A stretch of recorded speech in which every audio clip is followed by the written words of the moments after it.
आपने बाहुबली का नाम लिया। प्रयागराज में कई ऐसे बाहुबली थे जो आज मिट्टी में मिल गए। नाम तो सुना ही होगा कि नाम लेने की जरूरत है? नहीं, मैं आपका जो इशारा है उसको जानता भी हूँ, लेकिन बाहुबल का मतलब जाति से चिन्हित नहीं किया जाता। हम लोगों ने विधानसभा के अंदर अभी मांग किया कि आप टॉप 10 माफिया उत्तर प्रदेश का उनका लिस्ट जारी कर दीजिए। सरकार क्यों नहीं जारी कर पा रही है? जब सही लोगों पर बुलडोजर चलेगा तो उसके लिए भी लोगों को तैयार रहना चाहिए, क्योंकि ड्राइवर बदलना तय हो गया। अब बुलडोजर का ड्राइवर बदलेगा और अब बुलडोजर सही दिशा में चलेगा। तो मुझे लगा है कि उत्तर प्रदेश के अंदर वर्तमान में कोई मुख्यमंत्री नहीं है, बल्कि उस कुर्सी पर एक ऐसा व्यक्ति बैठा है जिनके बारे में कोई भी बात कही है अतिशयोक्त होगी। ना उनका विजन कोई है, ना उनका डेवलपमेंट के लिए कोई इच्छा है।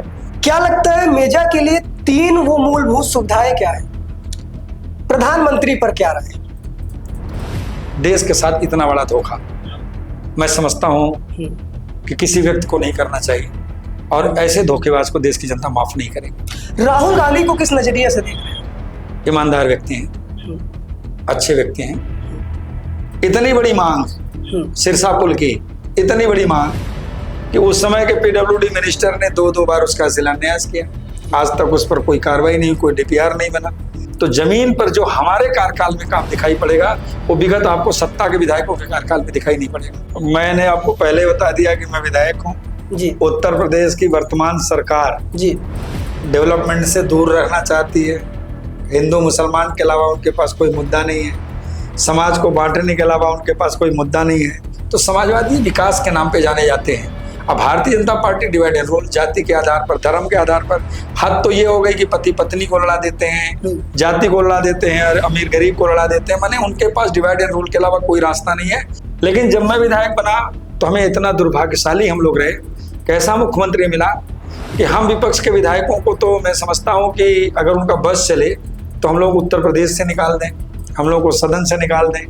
हम लोग को देखना पसंद नहीं करते, उनको एक घृणा होती है हम लोगों से।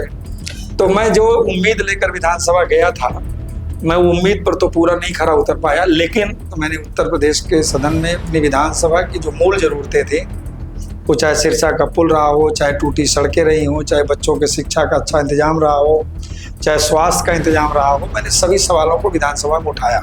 मैं भी कृष्णा कोचिंग से लौट रहा था तो रास्ते में मुझसे रोक कर पूछा पुलिस के लोगों ने कि आप आरक्षण समर्थन में है कि विरोध में है? तो मैंने कहा मैं आरक्षण समर्थन में हूँ जी। दूसरा, उन्होंने कोई प्रश्न नहीं किया, उन्होंने मुझको उस पीएसी की गाड़ी में डाल दिया, मुझे जेल भेज दिया। हमने वहाँ के लोगों से निवेदन किया, बात किया, लोगों ने इच्छा जाहिर की कि आप चुनाव लड़िए, और हमारे नेता माननीय अखिलेश जी ने हम पर भरोसा किया और भरोसा करके उन्होंने हमको भेजा। क्योंकि हम छात्र राजनीति में थे, छात्र संघ का चुनाव लड़े थे। आपका जो जीवन रहा है वो छात्र जीवन रहा है। छात्र जीवन से आज राजनीति में आकर विधायक बनकर लोगों की सेवा कर रहे हैं। हम छात्रों पे आ जाते हैं। पेपर लीक मामला हो या फिर प्रयागराज में प्रदर्शन हो, लखनऊ में प्रदर्शन हो, तमाम छात्र आज रोडों पर हैं। इसको लेकर किस नजरिए से देखते हैं? क्या कुछ बदलाव आ सकता है समाजवादी पार्टी की सरकार में? नमस्कार, बहुत बहुत स्वागत है हमारे एक फिर से नए एपिसोड में। आज के हमारे नए मेहमान जो होने वाले हैं वो प्रयागराज के मेजा विधानसभा सपा विधायक संदीप पटेल जी हैं, जो कि पिछले चुनाव में, यानी कि जिस चुनाव में इन्होंने जीत हासिल की, वो एक गद्दावर नेता करवरिया परिवार से आने वाली नीलम करवरिया, जो कि आज इस दुनिया में नहीं रही, उनको हराकर आज सत्ता में है। बहुत बहुत स्वागत है सर आपका। बहुत बहुत धन्यवाद। सबसे पहले हम बात करेंगे आपकी ये जर्नी की, जो राजनीति की जर्नी रही है, शुरुआत कहाँ से हुई? हम लोग एक सामान्य परिवार के थे जी। इलाहाबाद पढ़ने लिखने आए थे जी। जीआईसी गवर्नमेंट इंटर कॉलेज से इंटर पास किया, उसके बाद इंजीनियरिंग की तैयारी कर रहे थे जी। साथ में इलाहाबाद डिग्री कॉलेज में दाखिला भी लिया था जी। एक दिन 92 की बात है कि मैं कृष्णा कोचिंग में इंजीनियरिंग की तैयारी करता था। मैं कोचिंग से वापस आ रहा था तो उस समय मंडल कमीशन का आंदोलन बड़ी तेजी से चल रहा था। उसको प्रोटेस्ट को लेकर के बालसन चौराहे पर एक आंदोलन हो रहा था, जहां पर लाठीचार्ज हो गई, पीएससी के लोग गिरफ्तारी कर रहे थे, पुलिस के लोग जी। मैं भी कृष्णा कोचिंग से लौट रहा था तो रास्ते में मुझसे रोककर पूछा पुलिस के लोगों ने कि आप आरक्षण समर्थन में है कि विरोध में है, तो मैंने कहा मैं आरक्षण समर्थन में हूँ जी। दूसरा, उन्होंने कोई प्रश्न नहीं किया और उन्होंने मुझको उस पीएसी की गाड़ी में डाल दिया और मुझे जेल भेज दिया। जेल जाने के बाद मुझे लगा कि मैं जेल आ गया, फिर मैंने सारी जानकारी ली जी। लगभग 24 दिन में पहली बार जेल में रह गया। उसी दौर में मेरी सामाजिक वर्कर से, राजनीतिक लोगों से, तमाम साथियों से, अच्छे लोगों से मुलाकात भी हुई, उनके सानिध्य मिला, संबंध हो गया। धीरे धीरे मैं जब निकल करके आया जी। तो मैंने फिर पढ़ाई की तरफ आगे बढ़ा, लेकिन एक घटना मेरे साथ कॉलेज में और घट गई और उसी घटना को लेकर के हमने प्रोटेस्ट किया। जब विरोध किया तो धीरे धीरे हमारे साथ के लड़कों ने हमको आगे बढ़ाना शुरू किया और धीरे धीरे मन में मनसा पैदा हुई। चूंकि मैं राजनीतिक परिवार से भी हूँ, सन 69 में चौधरी साहब ने हमारे बाबा जी को बीकेडी से टिकट दिया था और वो एमएलए हुए थे और वो उत्तर प्रदेश की जब सरकार में चौधरी साहब उत्तर प्रदेश के मुख्यमंत्री थे तो उनकी कैबिनेट में वो शिक्षा मंत्री भी थे। तो राजनीतिक परिवार का होने के नाते एक उधर की तरफ बढ़ा और मैं धीरे धीरे राजनीति में चला गया और मैं छात्र का चुनाव लड़ गया। और जब मैं 93 में छात्र का चुनाव लड़ा तो मैं कॉलेज का अध्यक्ष हो गया। पहली बार चुनाव लड़ा, मैं अध्यक्ष हो गया। अध्यक्ष बनने के बाद मैं इसी जीवन में प्रवेश कर गया और आज राजनीति में आपके सामने खड़ा। तो मेजा विधानसभा ही सीट क्यों चुने? मेजा विधानसभा, मेरी विधानसभा दो आइडेंटिटी है मेरी जी। मेरा घर पटेल नगर है जो 12 विधानसभा पड़ता है, लेकिन मेरा ननिहाल मेजा विधानसभा में है जी। और मेरा बचपन ज़्यादातर ननिहाल में ही बीता क्योंकि मेरी माँ अकेली थी। मेरी प्राइमरी की शिक्षा दीक्षा भी वहाँ हुई और वहाँ के जो बचपन के हमारे पढ़ने वाले साथी थे, आज भी जितना हमको अपने गांव की तरफ से बच्चे बचपन के नहीं मिलेंगे, उससे ज़्यादा हमारे बचपन के साथी हमारे ननिहाल में हैं। संयोग ऐसा हुआ कि मैं विधानसभा 12 में सक्रिय राजनीति में था, लेकिन चूंकि मेरी पहले से वहाँ एक पहचान थी, एक रिश्ता था, नाता था, संबंध था। मेरी जमीन जायदाद भी थी उस विधानसभा के अंदर, चूंकि मैंने बताया आपको जैसा कि तो जब विधानसभा रिजर्व हो गई तो विधानसभा रिजर्व होने के बाद चूंकि मेरी बचपन से वहाँ पहचान थी तो हमने वहाँ के लोगों से निवेदन किया, बात किया। लोगों ने इच्छा जाहिर की कि आप चुनाव लड़िए और हमारे नेता माननीय अखिलेश जी ने हम पर भरोसा किया और भरोसा करके उन्होंने हमको भेजा। चूंकि हम छात्र राजनीति में थे, छात्र संघ का चुनाव लड़े थे, तो जमुना पार की ऐसी कोई कांचुंसी, कोई गांव लगभग नहीं होगा जिन गांव के हमारे समय के पढ़ने वाले लड़के जो हम लोगों के साथ संगत में न रहे हों, तो उनका सबका सहयोग मिला और आज हम विधायक के रूप में आपके बीच में बैठे हैं।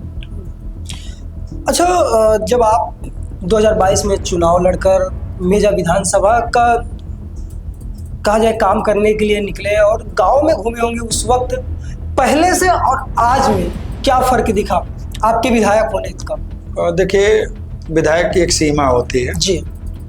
हमको याद है कि हम लोग भी मन में जब चुनाव लड़ रहे थे तो एक बड़ा उत्साह था कि 2012 से 2017 की जो सरकार थी उसी को उत्तर प्रदेश की जनता लाना चाहती थी। लेकिन उत्तर प्रदेश में जिस समय वर्तमान में जिनकी सरकार है, इन्होंने छल करके, तमाम प्रपंच करके, वोटर लिस्ट में हेर फेर करके, तमाम ऐसे षड्यंत्र करके हमें थोड़े वोटों से तमाम हमारे साथियों को हरा दिया, जिससे हमारी उत्तर प्रदेश में सरकार नहीं बन पाई। लेकिन याद आता जब मैं विधायक बना और विधायक बनने के बाद उत्तर प्रदेश के सदन में गया तो जब पहला भाषण करने का मौका मिला तो मैंने उत्तर प्रदेश के सदन में अपनी विधानसभा की जो मूल ज़रूरतें थी, वो चाहे सिरसा का पुल रहा हो, चाहे टूटी सड़कें रही हों, चाहे बच्चों के शिक्षा का अच्छा इंतजाम रहा हो, चाहे स्वास्थ्य का इंतजाम रहा हो, मैंने सभी सवालों को विधानसभा में उठाया। लेकिन मैं आज़ादी के इतिहास में पहली बार उत्तर प्रदेश के मुख्यमंत्री को जब नज़दीक से देखा तो मुझे लगा कि उत्तर प्रदेश के अंदर वर्तमान में कोई मुख्यमंत्री नहीं है, बल्कि उस कुर्सी पर एक ऐसा व्यक्ति बैठा है जिनके बारे में कोई भी बात कही है अतिशयोक्त होगी। न उनका विजन कोई है, न उनका डेवलपमेंट के लिए कोई इच्छा है। क्योंकि हमें याद है कि जब नेताजी उत्तर प्रदेश के मुख्यमंत्री थे और हमारे नेता आदरणीय अखिलेश जी उत्तर प्रदेश के जब मुख्यमंत्री बने, तो हम लोगों को याद है कि हम लोग विधानसभाओं में जा करके कभी कभी बजट में या अन्य अवसरों पर जब विधानसभाओं में देखते थे, कार्रवाइयों को देखते थे, वहाँ नज़दीक जाने का मौका मिलता था, तो विपक्ष के विधायकों का हमारे मुख्यमंत्री नेता आदरणीय अखिलेश जी पर और श्रद्धेय नेताजी जब रहे, लोगों की लाइनें लगी रहती थी अपने क्षेत्र के विकास के लिए काम करने की। और नेताजी इतने बड़े दिल के आदमी थे, और शायद मैं समझता हूँ कि हमारे नेता आदरणीय अखिलेश जी ने भी नेताजी के पद चिन्हों पर चलकर इतना बड़ा मन से काम किया उत्तर प्रदेश में कि जितना सत्ता पक्ष के विधायकों का काम नहीं हुआ, उससे ज़्यादा कहीं विपक्ष के विधायकों को समाजवादी सरकार में काम करने का मौका मिला। लेकिन जब मैं विधायक बना तो हमें इतना दुर्भाग्यशाली हम लोग रहे कि ऐसा मुख्यमंत्री मिला कि हम विपक्ष के विधायकों को, तो मैं समझता हूँ कि अगर उनका बस चले तो हम लोग उत्तर प्रदेश से निकाल दें, हम लोग को सदन से निकाल दें, हम लोग को देखना पसंद नहीं करते, उनको एक घृणा होती है हम लोगों से। तो मैं जो उम्मीद लेकर विधानसभा गया था, मैं वो उम्मीद पर तो पूरा नहीं खरा उतर पाया, लेकिन जितना विधानसभा निधि से संभव हो सकता था, सड़क को लेकर के, बिजली को लेकर के, खासतौर से जो गांव के अंदर हमारे प्राइमरी स्कूल बंद हो रहे थे, जिन स्कूलों में सुविधाएं नहीं थी, उनको स्मार्ट क्लास बना करके, तमाम ऐसी सुविधाएं दे करके हमने विधानसभा को आगे ले जाने का प्रयास किया है। और मुझे उम्मीद है कि इतना कम विधायक निधि होने के बावजूद, मेरे पास केवल विधायक निधि होने के बावजूद भी, अगर आप तुलनात्मक काम अध्ययन करेंगे तो जमीन पर जो हमारे कार्यकाल में काम दिखाई पड़ेगा, वो विगत आपको सत्ता के विधायकों के कार्यकाल में दिखाई नहीं पड़ेगा। क्या लगता है मेजा के लिए 3 वो मूलभूत सुविधाएं क्या है? मैं समझता हूँ कि जो जरूरतें थी जी, मैं समझता हूँ कि उत्तर प्रदेश में 2012 से 17 की जब समाजवादी की सरकार थी, तो रामनगर में जो CSC है उसमें बच्चों का कोई वार्ड नहीं था, महिलाओं के लिए प्रसव की कोई जगह नहीं थी। लेकिन हमारे नेता आदरणीय अखिलेश जी ने उस रामनगर का उच्चीकरण किया और उसको विस्तार दे करके बच्चों के लिए और महिलाओं के लिए एक अच्छा इंतजाम किया। उसके बाद आज तक उस पर 1 रुपया लगातार, ये हम लोग चुनाव की बेला में है जी, हम लोग चुनाव की तरफ बढ़ रहे हैं, इतना समय बीत जाने के बावजूद भी आज तक 1 रुपए का काम इस सरकार में।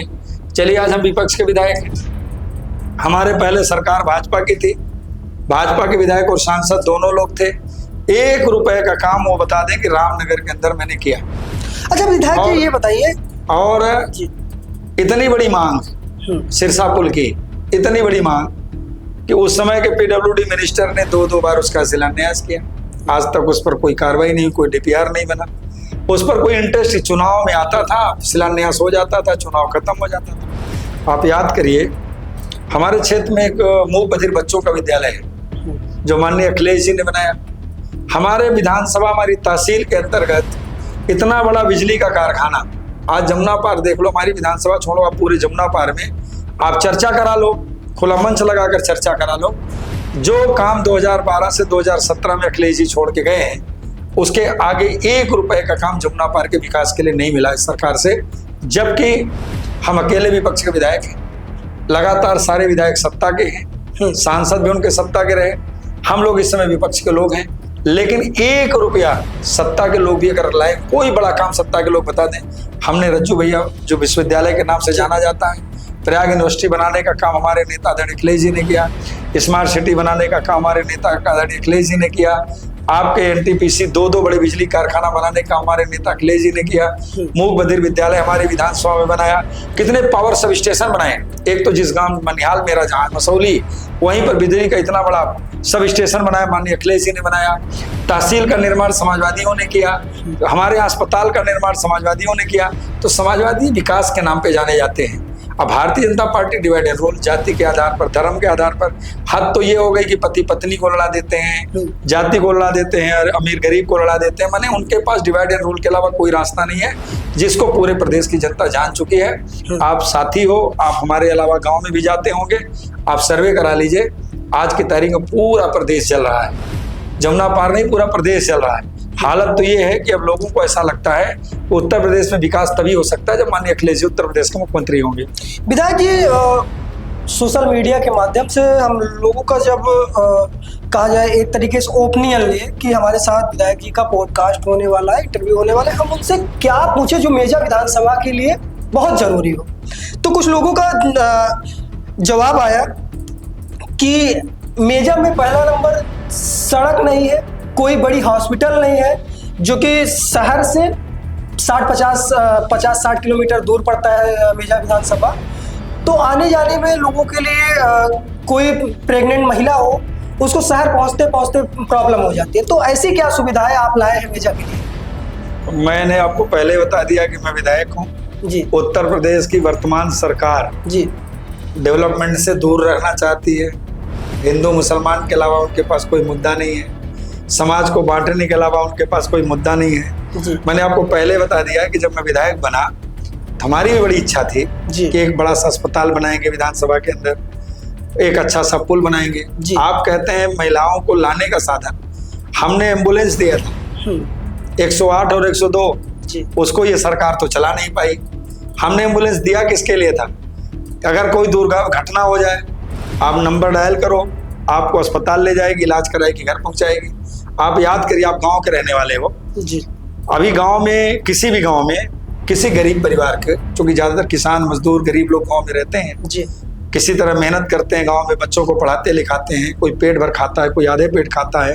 बहुत कम लोग होंगे जिनके घरों में सरकारी नौकरियां होंगी तो अच्छा खाना पीना खा पाते होंगे। अगर किसी मिडिल क्लास परिवार के यहाँ भी अगर प्रसव पीड़ा हो जाए, अगर उसको रात में अस्पताल जाने की जरूरत पड़े तो पड़ोसी से अगर गाड़ी मांगती है तो पड़ोसी के लोग ड्राइवर नहीं है, तेल नहीं है, ले जाने में घंटों लगता है। लेकिन हमारे नेता अखिलेश जी ने कहा ये काम बंद करो, आप 102 नंबर डायल करो, आएगी। जब तक आप कपड़ा पहनेंगे, घर से निकलेंगे, आएगी, अस्पताल ले जाएगी, इलाज कराएगी और आपको घर पहुंचाएगी। पूरे प्रदेश की बहन बेटियों को अपनी बहन बेटी मान करके, पूरे प्रदेश के जब एक आम नागरिक को अपना परिवार मान करके उन्होंने एम्बुलेंस का इंतजाम किया था। आप कहते हैं जिनका विजन ही नहीं है भारतीय जनता पार्टी का, विजन तो था अखिलेश जी का। आज उत्तर प्रदेश में मेट्रो कौन लाया? अखिलेश जी लाए। एक्सप्रेस वे की शुरुआत किसने किया? अखिलेश जी ने किया। आज जो मेडिकल कॉलेज बन रहे हैं बड़े पैमाने पर, उसकी शुरुआत जो अखिलेश जी ने मेडिकल कॉलेज बना दिया था, कहीं डॉक्टर नहीं है, कहीं स्टाफ नहीं है, अस्पताल अपने आप पे रो रहा है, अस्पतालों में कुत्ते लौट रहे हैं, बेडों पर कुत्ते सो रहे हैं, जानवर सो रहे हैं। अगर आप समझे इतनी दुर्दशा है स्वास्थ्य के क्षेत्र में कि भारतीय जनता पार्टी केवल कागज के पन्नों पर है, जमीन और धरातल पर दिखाई नहीं पड़ रही। क्या जब कोई भी विपक्ष का जब नेता होता है या फिर जो विधायक है, वो काम करने के लिए जब आवाज उठाता है, तो क्या उच्च अधिकारी या फिर जो भी पद पर बैठे लोग होते हैं वो सुनते नहीं विपक्ष का? क्या जैसे आप मेजा विधानसभा से विधायक है, विपक्ष में है, क्या आपकी बातें सुनी नहीं जाती सरकार? कम से कम विधानसभा के अंदर जो हमारे पास संवैधानिक अधिकार है जी, उन नियमों के अंतर्गत कम से कम मैंने 20, 25, 50 सैकड़ों बार कई नियमों के अंतर्गत हमने तमाम सरकार से अपने क्षेत्र के लिए कई चीजों को डिमांड किया। हम लोगों ने तो इतना तक विधानसभा के अंदर कहा कि अगर आपके पास पैसा नहीं है तो हम विधायक निधि से एक्सरे मशीन लगा देंगे, हम विधायक निधि से सिटी स्कैन लगा देंगे, हम विधायक निधि से MRI का पैसा देने को तैयार हैं, आप डॉक्टर दे दो। उनके पास कोई स्टाफ ही नहीं है। जब आपके पास स्टाफ ही नहीं है, हम विधायक निधि से अगर कुछ देना भी चाहें तो आपके पास संचालित करने वाला काम व्यवस्था नहीं है। सरकार ने पूरी तरह से हाथ उठा रखा है, जो कि सही बताएं आपसे, भारतीय जनता पार्टी को इतना घमंड हो गया है अपने अन्याय पर, भारतीय जनता पार्टी को इतना घमंड हो गया है भ्रष्टाचार से लूटे गए पैसे पर, भारतीय जनता पार्टी को इतना घमंड हो गया अपने बाहुबलियों पर, जो बाहुबली सत्ता के संरक्षण में पल रहे हैं, उनको इतना घमंड उन पर हो गया है। जबकि जब जनता चुनाव लड़ती है तो बाहुबल का भी घमंड टूट जाता है, पैसे का भी घमंड टूट जाता है। अब जनता इस मूड में है उत्तर प्रदेश के अंदर कि हमको पीडीए के नायक अखिलेश जी को लाना है, इसलिए भारतीय जनता पार्टी का घमंड इस बार टूटेगा। आपने बाहुबली का नाम लिया, प्रयागराज में कई ऐसे बाहुबली थे जो आज मिट्टी में मिल गए, नाम तो सुना ही होगा कि नाम लेने की जरूरत है? नहीं, मैं आपका जो इशारा है उसको जानता भी हूँ, लेकिन बाहुबल का मतलब जाति से चिन्हित नहीं किया जाता। हम लोगों ने विधानसभा के अंदर अभी मांग किया कि आप टॉप 10 माफिया उत्तर प्रदेश का उनका लिस्ट जारी कर दीजिए। सरकार क्यों नहीं जारी कर पा रही है? हम कहाँ कहते हैं कि आप किसी हमारा नाम मत दीजिए, अगर हम टॉप 10 में हमारा नाम दे दीजिए, लेकिन जो टॉप 10 में उनका नाम दे दीजिए। इसी उत्तर प्रदेश के अंदर तमाम ऐसे बाहुबली हैं जो आज सदन के अंदर बैठ करके भ्रष्टाचार को भेंट पे चढ़ा रहे हैं। चले जाइए घाट के किनारे नदियों के, पता कर लीजिए कौन कर रहा है। कोई गांव का गरीब चल रहा है क्या कोई किसान घाट पर काम कर रहा है क्या? चले जाइए, जितनी भी जमीनें कब्जा हो रही हैं इस सरकार के अंदर, पता कर लीजिए। जाति के आधार पर चिन्हित करके कार्रवाई करें। आप जाति के आधार पर बुलडोजर चलाएंगे? बुलडोजर कोई संवैधानिक है क्या? घर गिराना कोई संवैधानिक है क्या? संविधान के अंदर एक दर्जा मिला है, संविधान के अंदर एक लिखा हुआ जिम्मेदारी, आप उस जिम्मेदारी से आप काम करना नहीं चाहते हैं। आप जाति के आधार पर देश के आपको भड़काने का काम करते हैं। हम कहते हैं कि आप टॉप टेस्ट जारी करिए और जारी करने के बाद जो बड़ी से बड़ी कार्रवाई हो करिए, हम आपके साथ हैं। इतना बड़ा सिरप का कांड हुआ, क्या हुआ? विधानसभा के अंदर हम लोग लड़े, कहते रह गए, कितने छोटे छोटे बच्चों की जान चली गई, कब उसमें आज तक कोई कार्रवाई हुई क्या? सब मुख्यमंत्री के इस लोग हैं, सत्ता संरक्षित लोग हैं, कोई कार्रवाई करने को तैयार नहीं है। यूपी में इनकाउंटर को किस नजर से देखते हैं? इनकाउंटर हो, बुलडोजर नीति हो, ये कोई संवैधानिक नहीं है, क्योंकि कोई भी दुनिया के अंदर ऐसा व्यक्ति नहीं है जिसके घर का पूरा परिवार किसी को क्राइम करने के लिए प्रेरित करता है, और उस घर को बनाने में कई पीढ़ियों का योगदान होता है। कितनी मेहनत, मशक्कत, मजदूरी, पेट काट करके इंसान घर बनाता है। केवल 1%, आधा % दुनिया में लोग ऐसे होंगे जो भ्रष्टाचार के पैसे से घर बनाएंगे। 99% लोग ऐसे होते हैं, 99.9% लोग ऐसे होते हैं जो मेहनत करके, मजदूरी करके, पेट काट करके, बच्चों की सुख सुविधा छीन करके अपना रहने का, भविष्य का घर बनाते हैं। बुलडोजर नीति कोई संवैधानिक नीति नहीं, ये कोई उपयोग करने की नीति नहीं। बहुत से आपके कानून में प्राविधान है, और कोई कड़ी सजा का इंतजाम करिए, बहुत सी कड़ी सजा का इंतजाम हो सकता है, लेकिन इनकाउंटर करना, बुलडोजर चलाना, ये कोई संवैधानिक रूप से मैं समझता हूँ उचित नहीं है। अगर उचित है, आज बुलडोजर चल रहा है गलत लोगों पर, जब सही लोगों पर बुलडोजर चलेगा तो उसके लिए भी लोगों को तैयार रहना चाहिए, क्योंकि ड्राइवर बदलना तय हो गया। अब बुलडोजर का ड्राइवर बदलेगा और अब बुलडोजर सही दिशा में चलेगा। बहुत दिन तक बुलडोजर गलत दिशा में चल चुका है। ये जो पूरा कॉन्फिडेंस है, किस नीति पर आप कह रहे हैं कि अब बुलडोजर का ड्राइवर बदलने हो? इसलिए कॉन्फिडेंस है कि अब जनता लड़ रही है, और जब जनता लड़ने लगती है तो अच्छों का घमंड टूट जाता है। अब आम जनता लड़ रही है। आम जनता ने 2014 में मोदी को देश का प्रधानमंत्री बनाया था। जब मोदी ने देश को साथ धोखा किया, झूठ बोला, लोगों को विश्वास हो गया कि 2 करोड़ नौकरी मिलेगी, 15 लाख रुपया मिलेगा, बिना चप्पल के जहाज पर चलेंगे, कम दाम में पेट्रोल मिलेगा। आज पेट्रोल की स्थिति आप देख रहे हैं। जिनके घरों में शादियां पड़ी होंगी, आधा लोगों को निमंत्रण काटना पड़ा। हलवाई ने मना कर दिया कि बिना गैस सिलेंडर के खाना नहीं बनाएंगे। सिलेंडर आप कमर्शियल दे रहे हो, रेट इतना बढ़ा दिए हो कि आदमी की दम टूट रहा था। जहां पर हमारे 100 अतिथि आने चाहिए, हमने 50 को न्योता दिया, 50 को छोड़ दिया। हलवाई खाना बनाने के लिए हम अपने दरवाजे पर 2 तरह खाना बनवाना चाहते थे, उसने एक खाना बनाने से मना कर दिया। ये स्थिति है उत्तर प्रदेश और देश की। अब वही जनता जो लड़कर मोदी को लाई थी, वही जनता इस देश और प्रदेश से मोदी और योगी को हटाने का भी काम करेगी। उदाहरण के तौर पर बहुत दूर नहीं जाऊंगा, बिहार देख लीजिए। बिहार इलेक्शन अभी हाल ही में हुआ, और मैं बिहार इलेक्शन आमतौर पर कई विधानसभा सीट को कवर किया था जाकर। वहां का नतीजा क्या हुआ? क्या वहां का नतीजा यूपी विधानसभा चुनाव पर फर्क डालेगा, फर्क पड़ेगा? हाँ, फर्क पड़ेगा जी। इसका जरूर फर्क पड़ेगा जो उन्होंने नीतीश कुमार के साथ धोखा किया। इसका जरूर फर्क पड़ेगा जो नीतीश कुमार का उन्होंने इस्तेमाल किया। फर्क पड़ेगा। उत्तर प्रदेश में हम समाजवादी लोग जात की बात नहीं करते। हम समाजवादी लोग जाति से उठ करके जरूरत के आधार पर काम करते हैं, लेकिन हर इंसान किसी न किसी जाति में पैदा हुआ है। तो मैं भी उसी जाति में पैदा हुआ हूँ जिस जाति में नीतीश कुमार पैदा हुए थे। मैं आज आपको भरोसे के साथ कह सकता हूँ कि भारतीय जनता पार्टी ने जो धोखा नीतीश कुमार जी के साथ किया है, नीतीश कुमार जी को आगे करके उत्तर प्रदेश के, बिहार के अंदर सरकार बनाया, और बिहार में जिस तरह उनको अपमानित करने का काम किया है, बिहार में जिस तरह से उनके ऊपर ऐसे ऐसे आरोप लगा करके जो राजनीतिक इतिहास में उनके साथ कभी नहीं हुआ था किया है, उसका जवाब उत्तर प्रदेश का नीतीश कुमार जी का समाज, हमारा समाज संगठित होकर 100% इकट्ठा होकर के उत्तर प्रदेश में अखिलेश जी को मुख्यमंत्री बना करके इसका जवाब देगा और भारतीय जनता पार्टी को एहसास करा देगा कि बिहार नहीं है, ये उत्तर प्रदेश है, ये गुजरात नहीं, उत्तर प्रदेश है।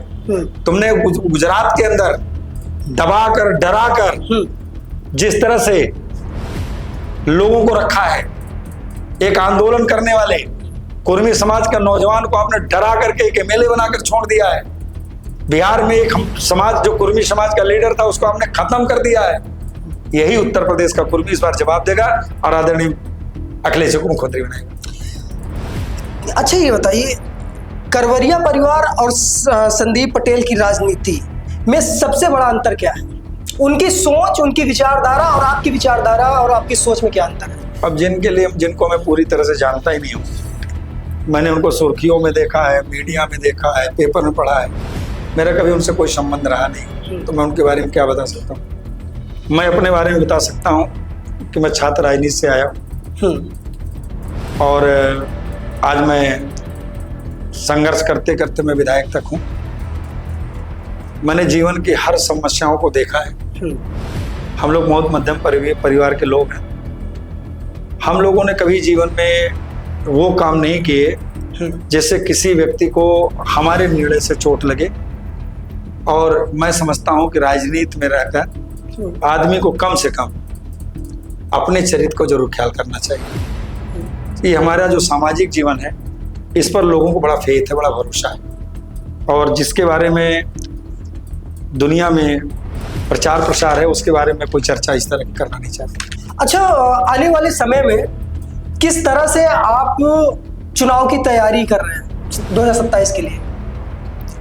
2027 की तैयारी पूरी है और मैं समझता हूँ कि पूरी जनता, पूरी समाजवादी पार्टी का एक एक कार्यकर्ता अब केवल तारीख का इंतजार कर रहा है कि कितना जल्दी तारीख आए और उत्तर प्रदेश के अंदर जिन्होंने 2012 से 17 को विकास के रास्ते पर ले जाने का काम किया था और उसके बाद से जिस तरह से उत्तर प्रदेश का विकास रुका है, उत्तर प्रदेश के अंदर भ्रष्टाचार बढ़ा है, उत्तर प्रदेश के अंदर बहन बेटियों के साथ जिस तरह से घटनाएं बढ़ी हैं उसको कैसे रोका जाए, इसके लिए सिर्फ एक नाम आता है माननीय अखिलेश यादव जी का कि उनको उत्तर प्रदेश का मुख्यमंत्री बना करके उत्तर प्रदेश को विकास के रास्ते पर ले चला जाए। इसके लिए उत्तर प्रदेश की जनता इंतजार कर रही है और पूरी तरह से तैयारी में है कि जल्दी तारीख की घोषणा हो और लोग भारतीय जनता पार्टी को हटा करके उत्तर प्रदेश से माननीय अखिलेश जी को मुख्यमंत्री बनाने का काम करेंगे। मेजा के लिए आप 5 वर्षों में क्या कुछ वो काम किए जो पलायन को रोकने वाला काम?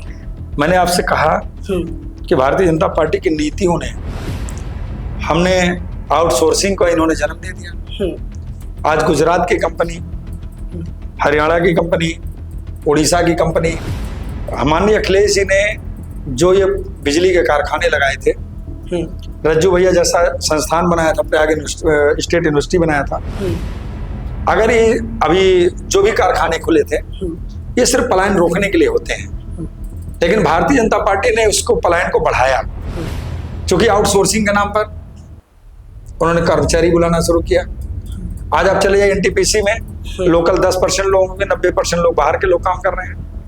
मैं समझता हूँ, जहां तक मुझे समझ में आता है कि जैसे ही हमारी समाजवादी पार्टी की उत्तर प्रदेश सरकार बनेगी कि चाहे आपका एनटीपीसी होगा, चाहे आपके जो भी कारखाने हैं, चाहे रज्जू भैया स्टेट यूनिवर्सिटी होगी, संविदा की नौकरी खत्म होगी, आउटसोर्सिंग खत्म होगी, इसमें योग्यता के आधार पर परमानेंट नौकरी मिलेगी और ये जो हरियाणा गुजरात के लोग हैं उधर अखिलेश जी शपथ लेंगे, इधर इनका टिकट हो जाएगा और ये पलायन करने के लिए मजबूर होंगे। यानी कि 2027 में अखिलेश यादव को मुख्यमंत्री बनाकर ही रहेंगे। 100% तय हो चुका है। और आने वाले समय में मेजा के लिए क्या कुछ अगले 5 वर्षों में, मान लीजिए आप फिर से विधायक बनते हैं, जनता आपको चुनकर फिर से भेजती है विधानसभा, तो क्या कुछ आपकी नई नीति होने वाली है मेजा विधानसभा के लिए? हमारे घोषणा पत्र आएगा, अगर मुझे मौका मिलेगा दोबारा मेजा विधानसभा में, हमारे नेता ने भरोसा किया और वहां की जनता ने हमको विधायक बना करके भेजने का काम किया। उत्तर प्रदेश आदरणीय अखिलेश यादव जी के शपथ लेने के बाद उत्तर प्रदेश में मेजा आदर्श विधानसभा बनेगी, इस बात का आपको भरोसा दिलाते हैं। आपका जो जीवन रहा है वो छात्र जीवन रहा है। छात्र जीवन से आज राजनीति में आकर विधायक बनकर लोगों की सेवा कर रहे हैं। हम छात्रों पे आ जाते हैं। पेपर लीक मामला हो या फिर प्रयागराज में प्रदर्शन हो, लखनऊ में प्रदर्शन हो, तमाम छात्र आज रोडों पर हैं। इसको लेकर किस नजरिए से देखते हैं? क्या कुछ बदलाव आ सकता है समाजवादी पार्टी की सरकार में? जब नीयत होगी नौकरी देने की तो पेपर लीक बंद हो जाएगा। जब आपकी नीयत होगी कोई अच्छा काम करने के लिए, सारी घटनाएं बंद हो जाएंगी। Bharatiya Janata party paper leak कराती इसलिए है कि हमको उनको नौकरी न देना पड़े।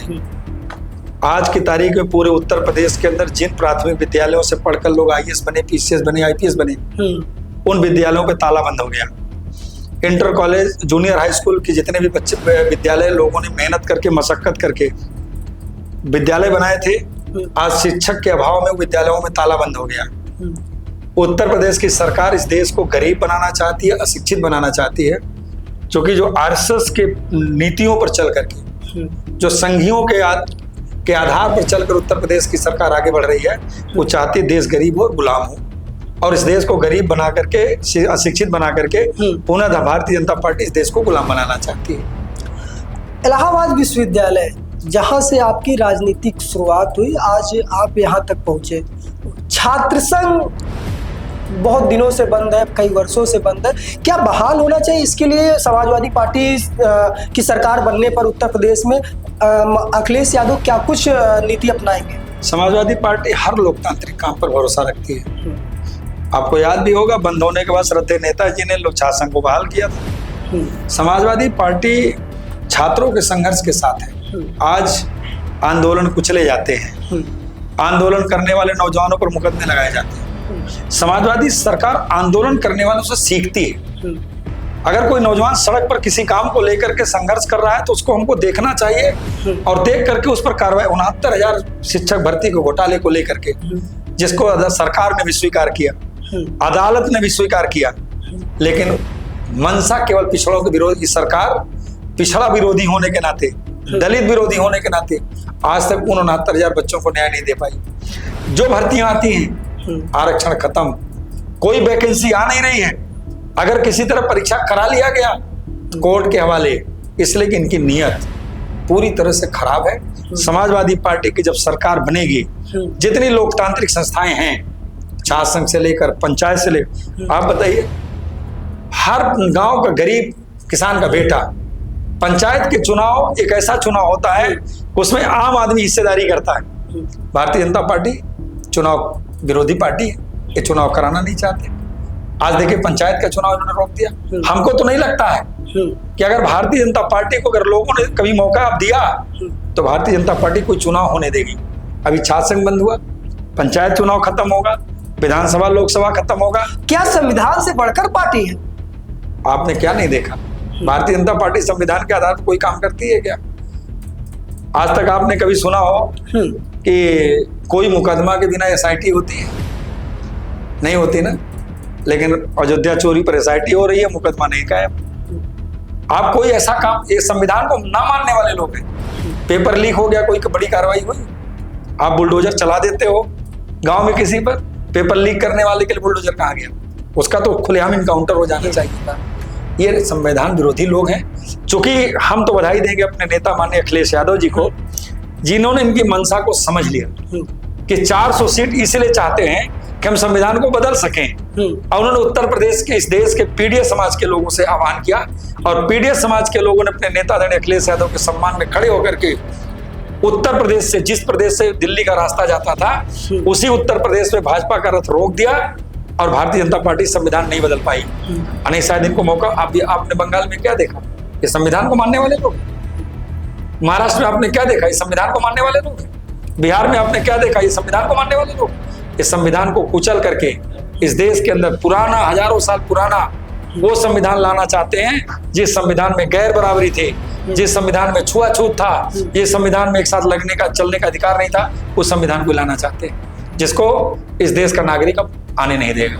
अच्छा, क्या लगता है आने वाले समय में भारतीय जनता पार्टी का सफाया होने वाला है उत्तर प्रदेश से? मैं जहां तक समझता हूं कि भारतीय जनता पार्टी प्रदेश से भी जाएगी, देश से भी जाएगी। क्योंकि उत्तर प्रदेश से होकर रास्ता दिल्ली का चलता था, इस बार हमारे नेता आदरणीय अखिलेश यादव जी ने सरकार को, दिल्ली की सरकार को लंगड़ी बना दिया। हम उत्तर प्रदेश में सरकार बना करके हम दिल्ली की सरकार को उखाड़ फेंकेंगे। बस 2027 में आदरणीय अखिलेश जी को मुख्यमंत्री बनने दीजिए। दिल्ली में भी समाजवादियों की सरकार बनेगी, उसको कोई रोक नहीं सकता। समय का ध्यान देते हुए आप ये बताइए, मेजा विधानसभा की जनता को क्या आह्वान करेंगे आने वाले चुनाव को लेकर? मैं केवल आपके चैनल के माध्यम से जी मैं मेजा के साथियों से कहना चाहूँगा और उनको बधाई देना चाहूँगा, आभार प्रकट करना चाहूँगा। जब जब समाजवादी पार्टी के नेता आदरणीय अखिलेश जी ने उनसे आह्वान किया, चाहे वो हमारा चुनाव रहा हो, चाहे लोकसभा का चुनाव रहा हो, दोनों चुनाव में मेजा की जनता ने जिता करके हमें भी जिताया। और लोकसभा के चुनाव में हमने इंडिया गठबंधन के प्रत्याशी को लगभग 17,000 कुछ वोटों से, 18,000 के नजदीक वोटों से जिता करके हमने अपने नेता के हाथों को मजबूत करने का काम किया है। ये आने वाला चुनाव हमारे नेता आदरणीय अखिलेश यादव जी का चुनाव है। इस चुनाव में सब लोग इकट्ठा होकर के आदरणीय अखिलेश यादव जी को उत्तर प्रदेश का मुख्यमंत्री बना दें। हम भरोसे के साथ कह सकते हैं कि इतिहास में जो काम इतने लंबे समय से नहीं हुआ है, उस काम को माननीय अखिलेश जी अगले 5 साल में पूरा करके दिखाएंगे। इसको देख करके दुनिया के लोग नकल करेंगे, इस बात का हम भरोसा दिलाते हैं। एक सवाल और मेरे मन में बहुत देर से घूम रहा था। आपका जो जीत का मार्जिन था वो लगभग 3,000 प्लस था, 3,000 कुछ वोट थे। तो क्या लगता है ये मार्जिन कमजोर नहीं था, या फिर आने वाले समय में आप इसे और बढ़ा सकते हैं? क्या लग रहा है? अभी मैंने आपके सामने बताया कि उसी मेजा की जनता ने हमारे विधानसभा के चुनाव 2022 में वोटर लिस्ट में छेड़छाड़ होने के बाद पूरी बड़े पैमाने पर वोटर के नाम काटे गए, डिलीटेड की मोहर लगाई गई। उसके बावजूद भी वहां के संघर्ष करके लोगों ने हमें लगभग 4,000 वोटों से जिताने का काम किया था। दोबारा जब लोकसभा का चुनाव हुआ, हमारे कार्यकर्ताओं ने मुस्तैदी से काम किया, वोटें कम कटी, वोटर लिस्ट में कम हेरा फेरी हो पाई, जिसकी वजह से हम 17,000 कुछ वोटों से जीत करके हमने सांसद जीता। मार्जिन तो हम बढ़ा चुके हैं, मार्जिन बढ़ाने में कोई दिक्कत नहीं है। अब तो तय ये करना है कि मेजा विधानसभा उत्तर प्रदेश की सबसे ज्यादा जीतने वाली विधानसभा, वोटों से जीतने वाली विधानसभा मेजा की जनता बनाने का काम करेगी।